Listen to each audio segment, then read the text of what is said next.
thought you would never ask about transportation. And I just want to know, you show me where somebody's average commute is only 28 minutes in Virginia. I don't know anybody's who's only 28 minutes. I just have to start by saying that every time I have an election, my husband, who commutes and sits in traffic and commutes every day into Washington, D.C., says that if I don't do something to address it, he will not vote for me. And he means that.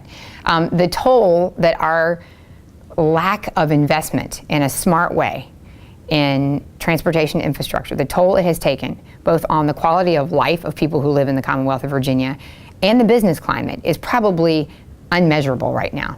It has created such a disincentive for people to locate in the Commonwealth of Virginia merely because of what our transportation bottleneck has become.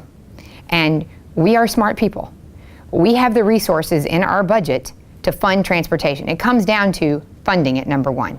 And you ask, how to do it or how to direct it, I think was what your question was. And the answer is, take the politics out of how you fund transportation projects and use what we passed in 2014, which was smart scale.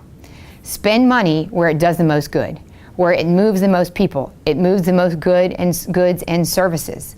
Not where somebody who's really politically well connected can get a road that's built that really doesn't accomplish anything or doesn't go anywhere. That's fundamentally what we have to invest in, and that is that transportation infrastructure where it is most needed.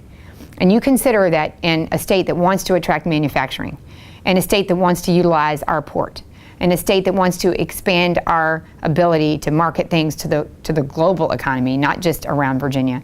None of that works unless we get transportation right. And we talk all around the edges over, well, what do we want to do and how are we, the bottom line is fund it.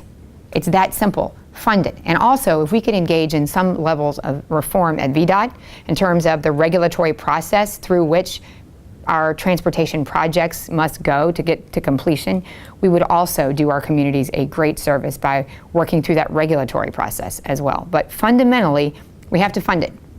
And we have to fund it where it's needed. And now it's not just an issue of people who live in Northern Virginia who sit on 66 or somebody who's stuck in a tunnel. On Friday, when I was trying to go to Pulaski, it took me 6 hours to go what should have been a 3-hour trip. Now it's an I-81, and it's been an I-81 bottleneck for a long time, but that hasn't gotten the attention that it's needed. So it is a now Commonwealth of Virginia wide crisis problem. And when I was at VACO this morning and talked to all of our counties, many of whom I have worked with now for 10 years on some of these issues, it's that transportation infrastructure issue that is posing for them the biggest challenge in trying to get companies to come to their counties. It's just a question of they can't get in and out.